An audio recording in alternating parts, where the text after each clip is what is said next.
Today, I'm just going to talk to you and give you some insights that we didn't have time to get into last night. And I think the single most significant, certainly the single most exciting thing that we have done on the Cassini-Huygens mission so far, and probably that we will do in the course of the mission, has been the Huygens probe. In terms of just the intensity of activity, the excitement, the data return, all the things that we learned, there really hasn't been anything that compares to that. So I'll give you some of the insights that were involved in getting to the point of doing that. And it starts, at least for the purpose of telling this story, it starts back in about 1999, when some of the European folks, we were already launched, about 2 years into flight, and some of the Europeans were deciding that they wanted to do a test of the probe relay. And the idea was that it would be easy. We would use the DSN, the Deep Space Network, to send a signal to Cassini that would emulate the Huygens signal. We'd record it and then play it back. And they ran into some resistance. Some of the Huygens folks in Europe were of the view that this was, it'd be kind of easy, but really it wasn't necessary to do that. The thing had been designed and checked very carefully, and there just didn't need to do that. But they kept pushing it. We finally agreed that, okay, we'll do a test. And so the test was designed to send just the carrier signal to the spacecraft and record it. So as it all got approved, and we had agreed that we were going to do it, and one of the fellows involved on the ESA team said, well, look, if you're going to send the carrier signal, then we ought to modulate telemetry onto the carrier. And the ESA folks said that, well, no, that's too complex, too complicated. There's just no need to do that. We don't want to do that. But he pushed, and in fact, I think he's sitting right back there. Boris, why don't you stand?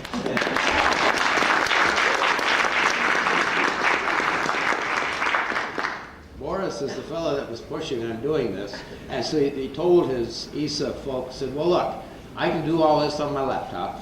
I'll go out to the DSN and get it into the system. You'll never know the difference. There won't be any more effort. And Boris, if I get some of this story not right, you should correct me. So they agreed. And so Boris went out and did this.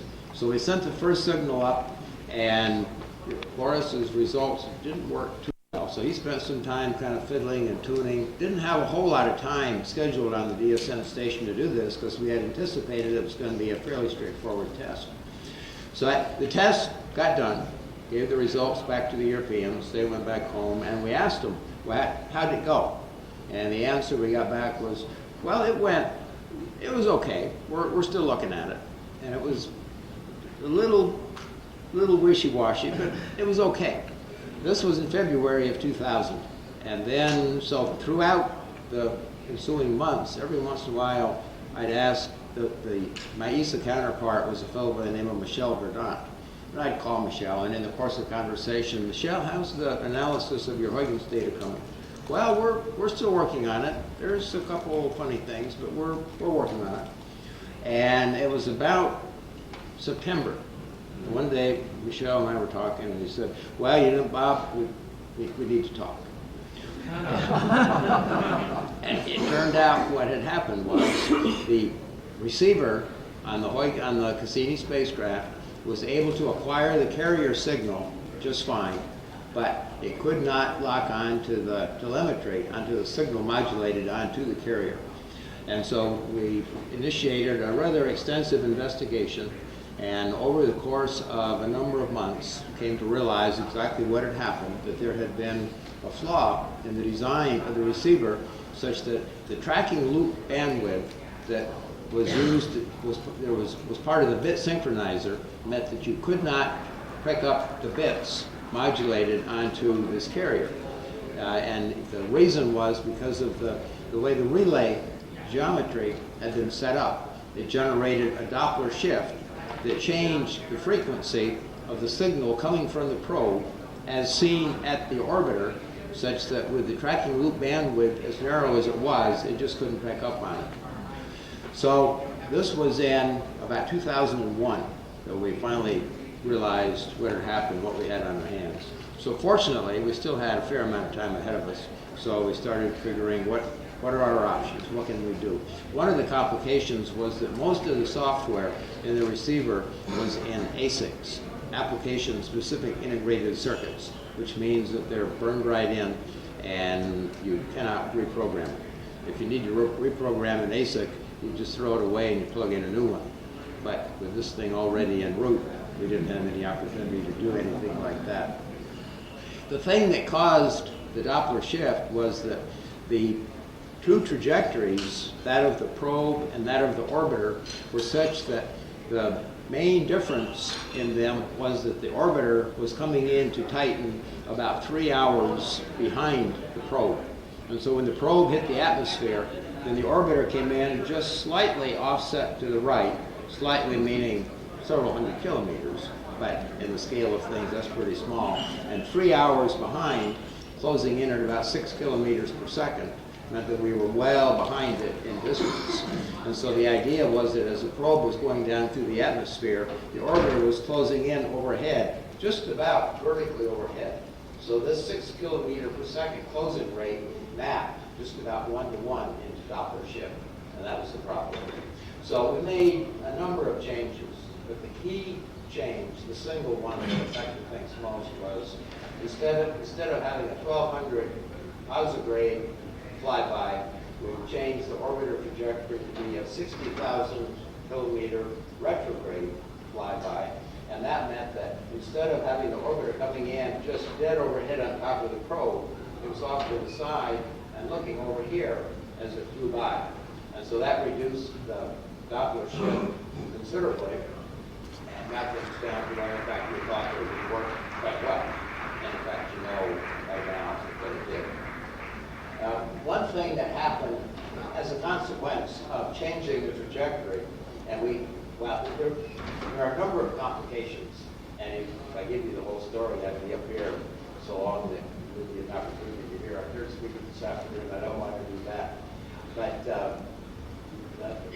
the one other thing that was a factor in all this was the 1,200 kilometer flyby of Titan was going to change the orbit quite a bit because of Titan's gravity. But the 60,000 kilometer flyby had almost no effect.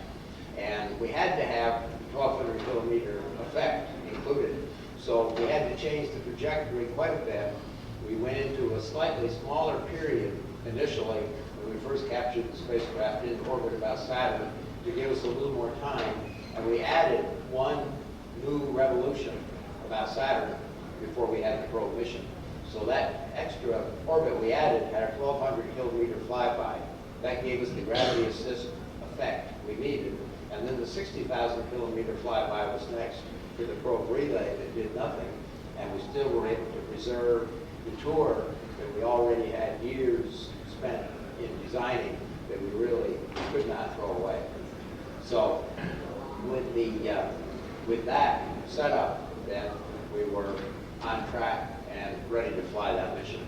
You see, there's another point I was going to make to you on that escapes me at the moment, but we'll get back to that whenever it occurs to me. Now, in this business, you always have luck, and luck comes in two different kinds.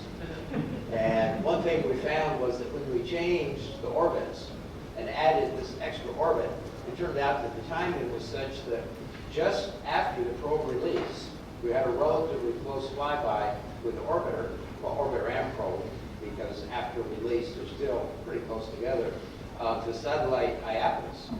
So, to the view of the scientists, it was clear that this was the good kind of luck. 57,000 kilometer flyby, that may sound like quite a ways to you, but in the overall scale of things to Saturn, 57,000 kilometers is pretty close. It's less than 1 Saturn radius.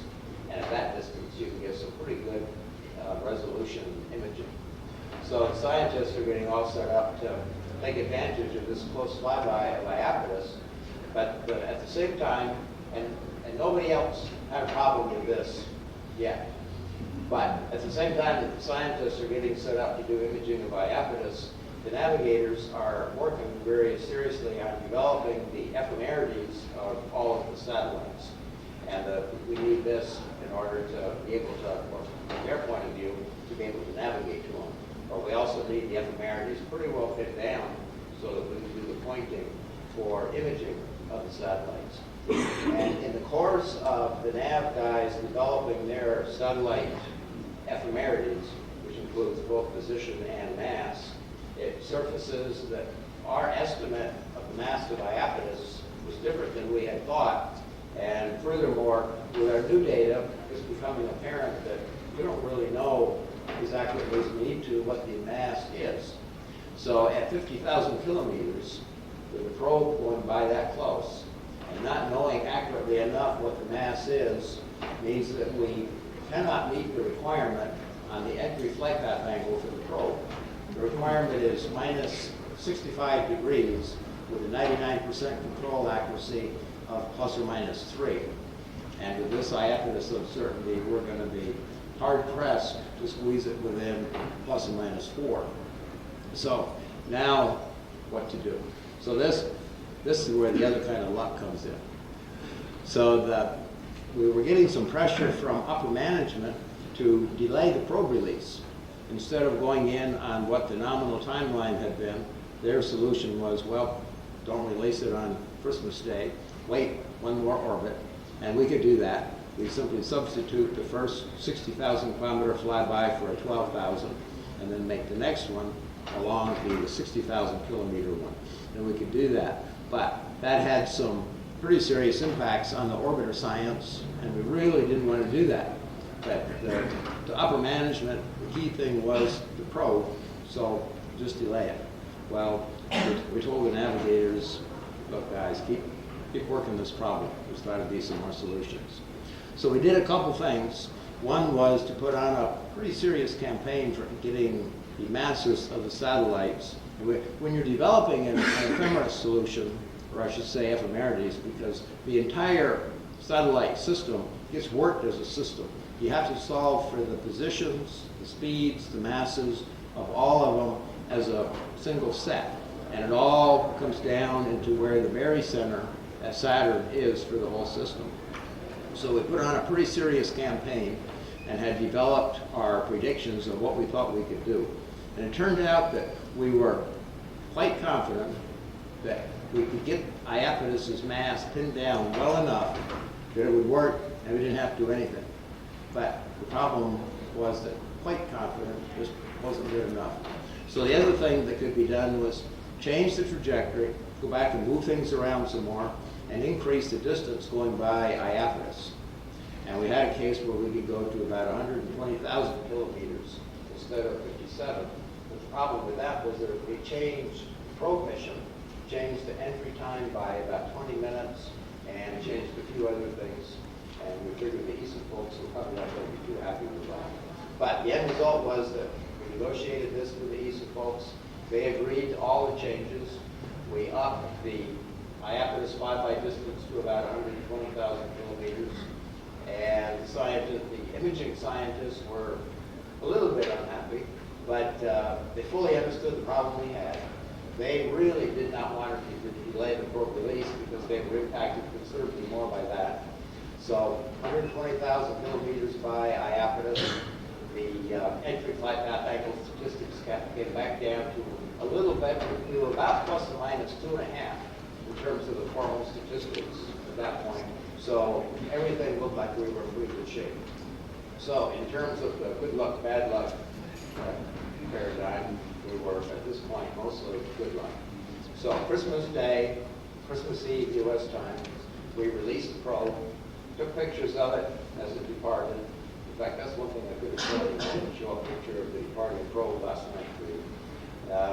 But our after-the-fact reconstruction of the probe entry shows that we hit minus 65.4 degrees. So the navigators did a really great job, and you know the rest about the probe mission from there. Now another thing, as all of this was going on, another thing that came up was that the radio science guys at JPL came up with this crazy idea that they wanted to track the signal from Huygens as it was going down through the atmosphere direct from the ground. And they came to me and wanted some money that they could spend at the BSN to enhance the sensitivity of the receivers to accomplish that. And like you can probably imagine my initial reaction. My response was, you mean, let me make sure I got this straight. You're transmitting 10 watts of power from a kind of medium gain antenna, and you're 1.25 billion kilometers away. You want to listen to it? And yes, that's what we wanted to do. Well, it turned out they didn't get any extra money to enhance the BSN's sensitivity. We just did not have the money to use for that. But they did have some special radio science equipment that they brought online and got all set up to listen with, I forget how many, but they had a large number of radio astronomy telescopes lined up. But the two principal ones were the Greenbank telescope in West Virginia, what's the name of it, the Robert Byrd. Yeah, no, the Robert Byrd telescope in Greenbank, West Virginia. And the other one is the Parkes antenna in Australia. So they were all set up to listen to these. And so when the time came, we had engineers at both of those locations. The one that was going to see the probe signal first, if it saw it at all, was the one in Greenbank, West Virginia. And so one of our lead radio science guys was there and had it all set up. It was a fast Fourier transform, power spectral density display where you're looking for the frequency across the range of frequencies. You're looking for the frequency with the greatest power content. And the idea being that that would be the actual signal and not just noise. Well, when the time came that we first could see a signal, sure enough, a little bitty speed spike poked up that was about the same as noise in other places. But the thing about it that distinguished it from the noise was it stayed put there over time. So this guy looked at this for probably 10 minutes, and the thing refreshed, I forget, every 20 or 30 seconds, something like that. And he wasn't willing to declare it, and nobody else was seeing it but him for about 10 minutes. He was too concerned about declaring it when in fact it might turn out not to be that. And finally he did. So if any of you were watching the Huygens activities in Darmstadt, they were available on NASA Select, I don't know how many of you may have seen that. But the first hint of excitement would have been when this fellow called up Jean-Pierre Mileton, the Huygens scientist, and told him he had seen the signal. Now this, of course, it was very significant, but it wasn't a guarantee that it was working. The thing that it meant was the thing had survived entry, the parachutes, 2 of the 3 at this point, had come out successfully deployed, and that the radio transmitter had come on. There was little doubt about all that. But the thing that kept me from getting too excited yet at this point was remembering that way back when we were doing Boris's test, if we had not done Boris's test, had not knew we had that problem, had not changed anything, we would have had exactly the same result at this point. Because the only thing the radio science guys were getting was the carrier. They had no prospect of getting any telemetry down at the power signal levels that they were getting. So I was, of course, pleased that we were getting this, but we were still 4 or 5 hours away from getting recorded telemetry back from the orbiter for doing the relay. So I restrained myself from getting too excited, remembering the test and the kinds of things that could be going wrong. But we'll finish the rest of that a little bit later in the story. So what happened was, once we confirmed that yes, indeed, we really had the real Huygens signal at Greenbank, we tracked it for, it was about 2 hours. And then what happened was Greenbank's set, and then there was a gap of about 20 minutes between Greenbank's setting and Parkes coming up. And so over that 20 minutes, we didn't get anything. And then when Parkes came up, sure enough, there was a signal again. And we didn't have the signal more than about 10 minutes when you could see the thing was kind of dancing and jittering along, and all of a sudden, it came up, and then it went flat. It was pretty quick, pretty easy to interpret that the probe had hit the ground. So that was where it landed, because the jittering was the atmospheric effects, the wind effects that were creating a Doppler shift. But of course, when it hit the ground, then there's no more Doppler, everything is stationary. And Titan's rotation rate, its day is 16 Earth days, so its rotation rate is just not a factor. So we were actually able to see where the thing hit the ground in that telemetry, in the Doppler. Now, for the thing to survive landing was always a question. It was not a design requirement. It was not designed to survive landing. And it was purely wishful thinking on our part that it was going to survive landing. But at 5 meters a second impact speed, we figured it had a pretty good chance of surviving. So the scientists had decided, they had made a statement, if they got 3 minutes of data from the surface, that they would be just ecstatic. Well, now we're on the surface, and we see this line continuing to go along flat, continuing to have a signal, and it just keeps going. And it turned out, from the orbiter, we got 72 minutes of recorded data from the thing sitting on the ground. But from the ground-based tracking, it went clear up until the point that the parts antenna set, and it was still going. And nobody had any prospect that it would go this long. So at this point, we were scrambling, trying to get some other smaller radio astronomy telescopes that could be brought up on a last-minute basis to start tracking the thing. But we didn't succeed. And so as far as I know, and the final answer still isn't in on this, but as far as I know, we do not know how long the thing lasted on the surface. Now, another kind of interesting quirk to this was that what the JPL guys wanted to do was get this Doppler data in order to be able to measure heightened wind effects during the descent. But in parallel with this, I'm not sure which came about first, the Europeans wanted to do a similar, a somewhat different experiment. They wanted to do a very long baseline interferometry test. And so what they wanted to do was point the radio astronomy telescope at Huygens for a few minutes, and then off point to a quasar, and then come back to Huygens and off to a quasar. And so and then what they wanted to get was not Doppler, but they wanted to get position. And so there was kind of a struggle between the JPL radio science guys and the European interferometry guys. But the interferometry guys won out. And so in fact, sure enough, we went back and forth between the two like that. But the Doppler data still was very good. The JPL guys got what they were looking for.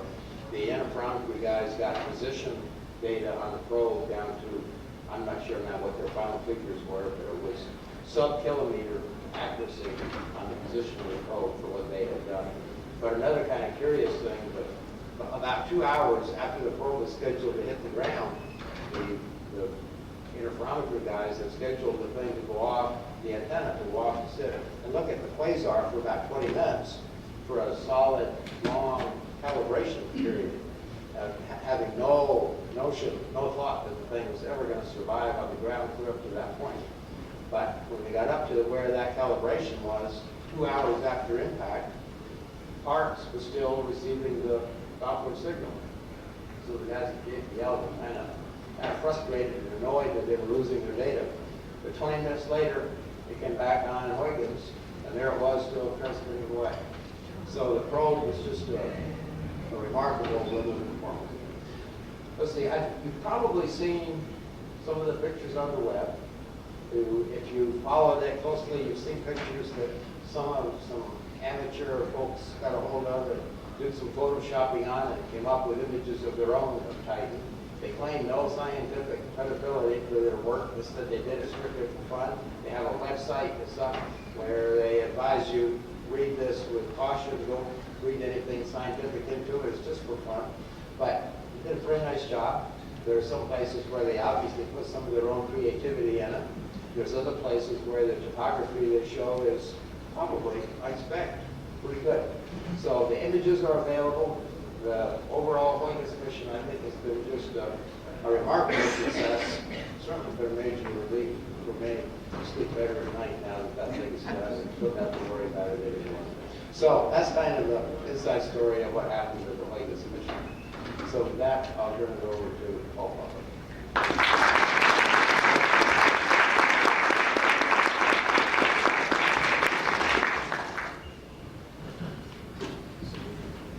A little daunting to speak up here with a couple of bona fide space science legends. I'm an old-fashioned ground-based astronomer, so I probably don't even deserve to be up here. I gave a talk a few days ago. Probably most of you didn't have a chance to go see it. So what I thought I would just do is give the last 2 minutes of the talk where I talk about the future of searching for extrasolar planets, as was suggested, maybe the ultimate goal of spaceflight research. I'm going to begin with a little overview here of what we have learned. It's an amazing thing to know that only 10 years ago the first extrasolar planet was found, and that prior to them, all of the space aliens that we had seen in Star Trek and in Star Wars and everything else, that as far as we know, there wasn't a single other star that had a planet. So at least that first hurdle's been cleared. What we've learned in the last 10 years is that giant planets like Jupiter and Saturn are very common. We're currently surveying about 1,500 stars in both the north and the south, and we're finding giant planets, Jupiter and Saturn-like planets, around about 10% of our stars. They are all odd because they orbit much closer than Jupiter and Saturn do in our own solar system. These things typically have orbital distances of 3 times the Earth's sun distance or less. The most extraordinary thing to emerge from this is that most extrasolar planets are in eccentric orbits. In our own beloved solar system, of course, we're all in nice circular orbits, and that no doubt contributes to the fact that we're all sitting here today. But in most systems that we see, we don't see this architecture at all. We see primarily eccentric orbits. And of course, we see a few of these really strange so-called hot Jupiters that are in 3-day orbits. The last two things on this overhead, though, are kind of this thing's labeled what we know, and maybe it's better labeled what we don't know. It appears that architectures like the solar system are probably rare. And how rare is a completely open question. Whether it's 1 star in 10 has circular planets with giant planets further out and small rocky planets close in, whether it's 1 in 10 or 1 in 100 or 1 in 1,000, or even more rare than that, we simply don't know. And that's probably the single biggest question right now for extrasolar planet research over the next 10 or 20 years. So can we go on to the next slide here?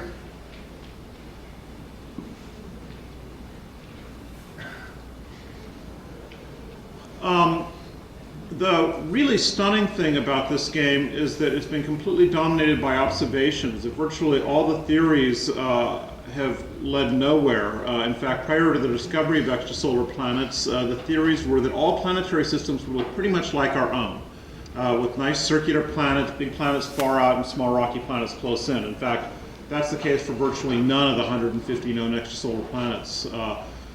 The main driving force for the next 10 or 20 years is just simply old-fashioned measurement precision. This slide right here is an example, a mock-up of a Jupiter orbit, a Jupiter mass at a Jupiter orbital distance. It's got an amplitude, this is a Doppler velocity curve, and it's got an amplitude, in the case of our Jupiter, of 10 meters a second, and an orbital period of 12 years. So this lower of these two panels shows that signal nice and clearly with measurement errors of 2 meters a second.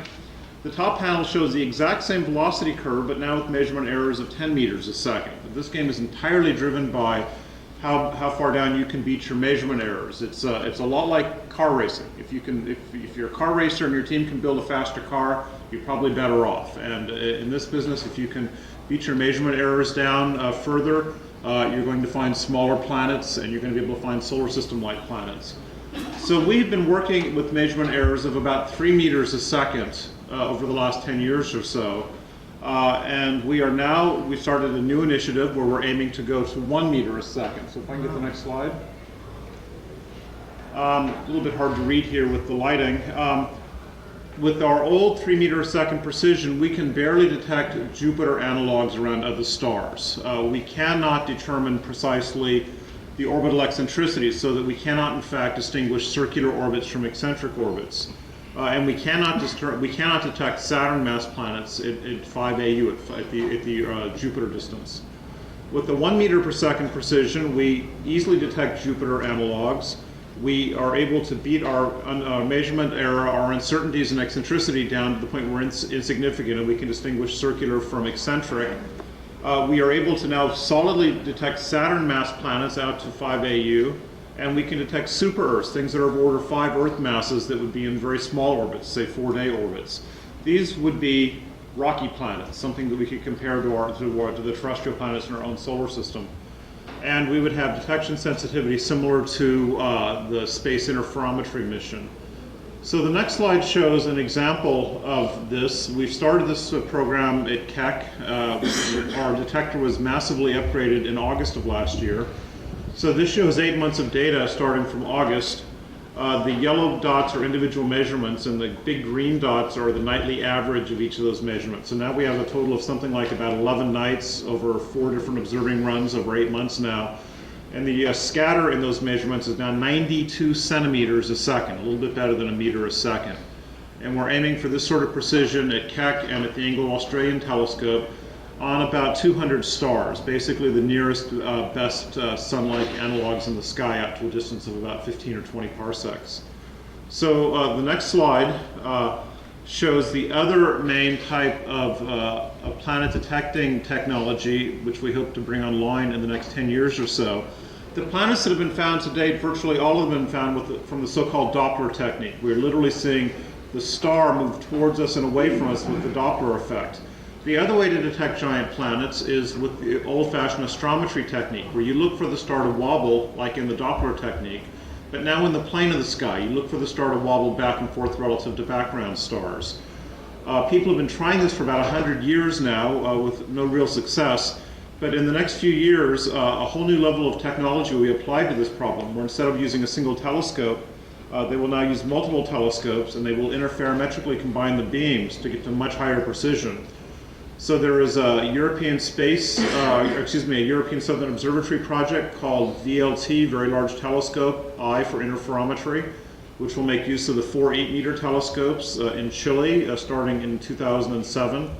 And then there is a NASA-driven program called the Keck Eye, or Keck Interferometer, which people hope will begin taking data in perhaps 2008. And that these systems will reach a precision of about 10 or 20 microarcseconds precision. For comparison, the best ground-based astrometry to date is about 1,000 microarcseconds. So this will be literally a factor of 50 improvement over what people have been able to do up until now. And then in less than 10 years, there's a funded NASA mission called the Space Interferometry mission, which hopes to get a level of precision another order of magnitude better than that. The problem with astrometry is that it only is good for the nearest stars. As you move further out, the signal diminishes with distance. So astrometry is primarily good for stars that are within about 15 parsecs, stars that are literally in our immediate neighborhood, stars that live on the same street that we do. So the next slide shows an overview of the Space Interferometry mission. It's literally 2 telescopes, moderate-sized telescopes, on a boom separated by about 9 or 10 meters. And if we can go to the next slide, this is a comparison of the detection thresholds for astrometry and Doppler velocities. The 2 techniques are wonderfully complementary. These 2 sets of lines that you see running parallel here, that's the Doppler velocity detection detectability curve. The y-axis here is the mass of the planet in Jupiter masses. It's a logarithmic scale, so this is 1/10 of a Jupiter mass. This is 100th of a Jupiter mass. It's about 3 Earth masses. And then this is the orbital distance, the semi-major axis. There's 1, so that's the Earth-Sun distance. The green dot on here is Earth. The other green dot up here is Jupiter, and this green dot is Saturn. The red dots are the known extrasolar planets. You'll notice that there's this line here, this Doppler velocity detection line that says 10 meters a second. You notice that virtually all of the known extrasolar planets lie on this line or above it for good reason, because our ability to detect planets smaller than that really hasn't existed up until now. By reaching 1 meter a second precision, we will be able to get detectability down to 3 meters a second. That's this lower line. So we would be able to detect anything above this lower line. In contrast, for the interferometers, for the ground-based interferometers, this is their detectability curve. They can detect things above that line. And that line crosses the new Doppler velocity line right here out at about 4 AU, about 4 times the Earth's sun distance. Objects at 4 AU have orbital periods of about 8 or 10 years. So that means that sometime in the 2020s, for distant planets, the interferometers will become more sensitive than the existing Doppler velocities. But until the 2020s, we will certainly have the upper hand. And this line here that you probably have trouble seeing, I know I have trouble seeing, but there's a line right here. That is the SIM detectability curve. And that crosses the Doppler velocity curve here at about 0.8 of an AU. So for objects within 0.8 of an AU, precision Doppler velocities from the ground will continue to be more sensitive to planets, even than space-based interferometers for the foreseeable future. But this region in here, this region between this line here and this line here, this is an all-new domain that SIM will begin exploring, small mass planets in relatively distant orbits. So it's very exciting to think that, that between now and 2020, the ground-based Doppler velocity campaigns will fill up this space in here, and then sometime around 2015 to 2020, this space down in here will begin to be filled in by SIM. If we can go on to the next slide now. So for Doppler velocities, which will continue to be the dominant way to find planets over the next 20 years or so, the new paradigm is called OMPS, for 1 meter a second. 1 meter per second precision means that you can detect small rocky planets in very small orbits and much smaller planets than we've been able to up until now. With the existing programs that have all begun just in the last year or so, we can do roughly 200 stars, the nearest and sun-like stars in the sky within about 15 parsecs. If anybody's looking for naming rights for a huge mission to find to be the dominant planet hunter for the next 20 years and to find all of the niftiest, smallest planets around the nearest stars, a dedicated 8-meter telescope would allow us to push this program out to 30 parsecs and to do what the 1,000 nearest stars. So if anybody's looking to start the Encyclopedia Galactica, this would be the way to do it, to build an 8-meter telescope and to start outlining our neighborhood in detail. We can go on to the next slide. On a slightly more distant time scale, NASA hopes to launch a very ambitious multiple telescope program called the Terrestrial Planet Finder. The European Space Agency has parallel plans. They wish to launch a program doing pretty much the same thing, but the European Space Agency program is more poetically called Darwin. In this scenario, you have 4 telescopes. The sun is down here, so these the bright things you see here are sun shields with solar panels on them. This is the actual telescope mirror, so the light's coming in from the star, hitting the primary mirror, bouncing up to the secondary, then down to a tertiary mirror, and everything is eventually brought here to a so-called combiner. And you see these laser beams here. That's because these free-floating telescopes have to know how far apart they are from each other. It's something like the precision of an atomic radius or even smaller to make this work. But by combining these beams of light, and in particular if you can combine them out of phase, then you can go on to the next image. This shows what the end result of this is. You pointed a star. By combining the light out of phase from the various telescopes, right in the center here you can null out the star. And then in these little null strips that you see here, if a planet happens to fall on one of them, you'll be able to see the planet for the first time because you've nulled out the central star, which is otherwise way too brilliant to ever pick out the planet. So this is to be designed to actually image terrestrial planets, Earth-like planets, within 15 parsecs or so. The image wouldn't show beaches or oceans or espresso bars or anything like that. It would be just a single dot image. Nonetheless, the prospect for this is really over the top exciting, because once you get this single dot, you can then take that light and put it into a spectrometer, and then you can start looking for the spectroscopic signatures of things like ozone, of water vapor, of methane. If you found water vapor and if you found ozone, that would not be proof of life, but it would be very highly suggestive. It would be one of the most exciting discoveries literally that had ever been made. So this is where we are now. 10 years ago we knew of no planets, and on a time scale of maybe 15 or 20 years from now, we're going to know in detail about planets within 30 parsecs of here, and we might have the prospect of directly imaging Earth-like planets and begin seriously searching for life. Move on to the next slide here. I'd like to end with Giordano Bruno, because he really sort of started this business more than 400 years ago, speculating that stars like the sun were very common, and that these stars must have planets just like the solar system, just like the Earth. and even that they must have life. Of course, we all know what happened to Bruno. Fortunately, searching for planets is a little bit safer these days.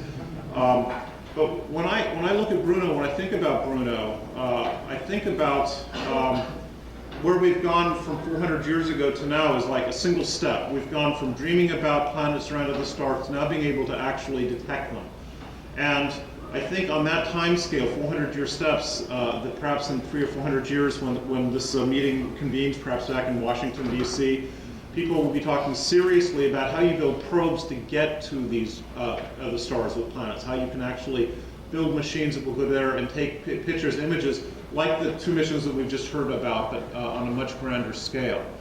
So I'll end here, and I guess we can take any questions. Thank you.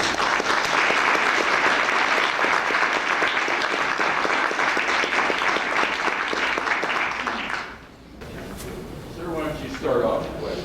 What impact, in the context of the President's vision, do you see on planetary science vis-a-vis future scout missions, partnership with Europe, future space telescope? Very broad and complicated question. I'll take a quick swing at it and see what Ron has to say as well. The President's vision for space exploration is very broad in its scope in many respects, but it's sort of geographically narrow. It focuses on 2 primary objects that live in Mars. And I see the President's vision as inevitably being very positive for lunar and Mars exploration, probably on very dramatic and different timescales for human versus robotic. But beyond that, it's not clear to me that it has a big impact on some of the other targets in deep space, some of the things that Paul talked about, outer solar system and so forth. I think that it's not clear that that's part of it. So I think it benefits some parts of solar system exploration, but not others. And my hope is that we'll be able to, even though I'm kind of a Mars guy, I'm also on Bob's science team, and I'm really interested in the outer solar system. And so I'm hoping that as we move forward with the President's vision, we not lose sight of all the other great things that NASA's doing in space. Well, I would agree with everything that Steve said. Although one thing that we are seeing is that, at least to this point, this administration has treated space science very favorably, and the President's vision has not impacted the funding made available to space science within NASA. In terms of activities, joint activities between the U.S. and Europe to do something like, in your example, a Europa mission, I think the prospects for that are pretty good. The Cassini-Huygens mission, I think, has been a big plus in promoting that kind of thing, simply because the international collaboration has been very positive. It's been very professional, it's been very constructive, and has worked very well, and has, I think, enabled a mission, Cassini-Huygens, that we otherwise, neither agency would otherwise have done. So I think our prospects for having some outer planets missions, joint European-U.S. missions, are pretty good. Sir. Phil Gardner, NSX and Maltech. For Steve, when Dan Goldman announced that they had discovered meteorites in Antarctica 2 years back, they looked in there and they found what they thought were tracks of things they called nano-organisms. Subsequently, those nano-organisms have been characterized and identified as kind of little ball-like structures that test Gilgan positive on the outside. That is, they somehow absorb the DNA from the outside and they grow like organisms. And I couldn't help thinking of looking at your blueberries of Mars and wondering if they're oversized nano-organisms. What do you think? I think there are a lot of ways to make little round things, and not all of them involve life. The features that you're referring to in the meteorite that was found in Antarctica are very controversial within the science community. There's some scientists who strongly advocate they're a signature of ancient life. There also have been non-biological explanations offered for such things. I think the jury's out on that in the case of the spherical objects that we found, there is such a straightforward non-biological explanation for these that is so consistent with their known composition. We know that these are made of hematite. And there's a very straightforward non-biological explanation for that in the form of accretions. So I'm not inclined to make extraordinary claims in the absence of any extraordinary evidence. The evidence all points to a geologically exciting and incredibly straightforward explanation. If I can follow up, what had surprised you the most?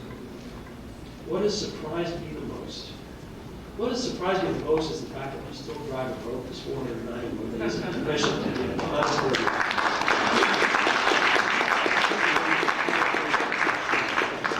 Beyond that, I think the thing that surprised me the most was just the powerful compelling evidence that we found for watery conditions and replanting law. It was far more than I could hope for. Here on the right someplace. Yes, sir. First of all, for the whole panel, thank you. Stunning results, each program, but specifically for Dr. Squires and Dr. Butler. In view of the increase in efficiency from removal of the dust, are there any plans to design some dust removal system into future missions? And for Dr. Butler, if you had unlimited financing and technology, what would be your ideal instrument?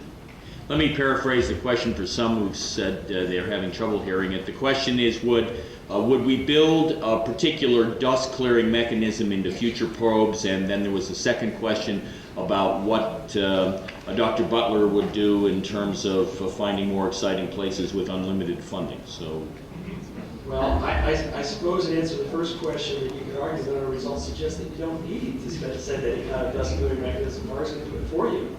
But clearly we got lucky on that.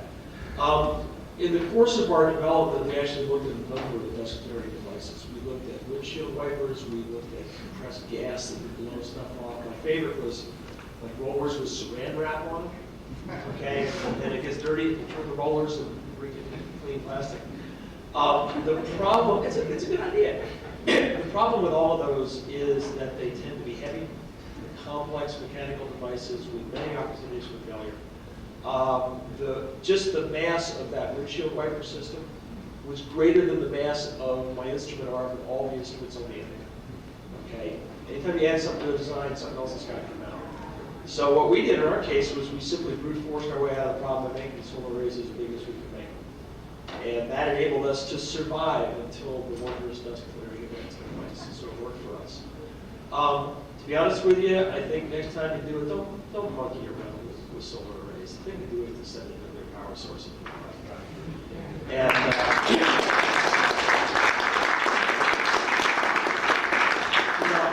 I love my rovers. Boy, I wish I had something doing it. So yeah, I think the kind of radioactive power source that Bob used on his spacecraft and it's going to be used on the MSL rover is definitely the way to go. Then you know where you're going. I think a lot about what ultimately I would love to further access over planets. It's pretty clear that Doppler blocking is the dominant technique in the 2020s. And our group gets a fair amount of telescope time. We get about 30 nights a year at Keck and about 70 nights a year on the Anglo-Australian telescope and about 25 nights a year on the 6.5 meter Magellan telescope. And people look at us and they say, well, that's outrageous, you get all this telescope time. And we are always pushed right to the limit. We definitely need more telescope time. I would like to be able to have a way to detect things as small as super-Earth, live Earth masses for the nearest 1,000 stars. And an instrument to do that right now is very straightforward. It would be a dedicated 8-meter telescope, which has a ballpark figure of about $50 million and about a $5 to $10 million spectrometer to put on it. And we know how to build every last bit of it. It's just a matter of coming up with the $60 million or so. On the other hand, $60 million is incredibly cheap compared to these missions that we hear about here. So, yeah. Anybody wants to have naming rights, please see me afterwards. one more question. Yes, sir. There in the yellow or the white shirt. There we go. My question is for Mr. Squires or Professor Squires.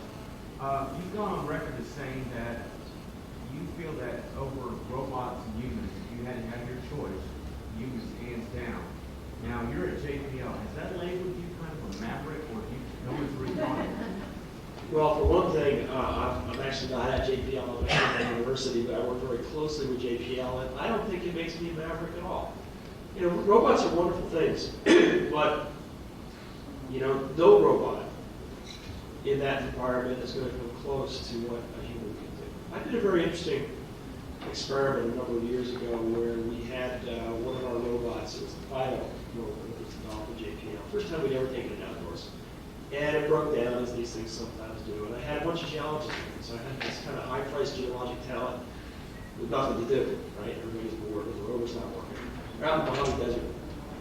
So I thought, all right, we got to entertain people. Let's go out, let's do a little geology. So I said, all right, everybody, let's get your rock cameras, get your boots, we're going on a geology walk.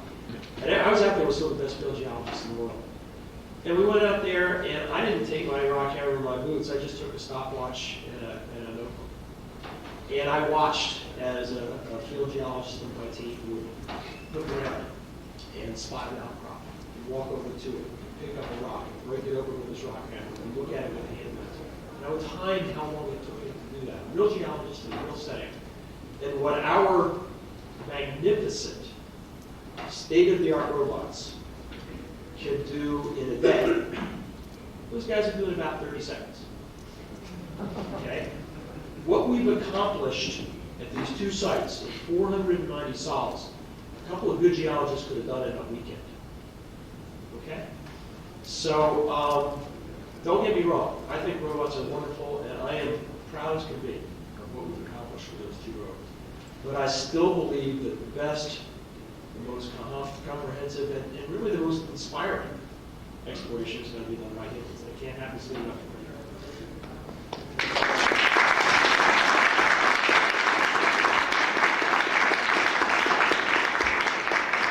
Well, NSS couldn't have asked for a better summation than that, and so I thank you for your patience as we got this session underway, and as I got drafted to moderate it, and I look forward to further conversations with you in the hallway. Thank you.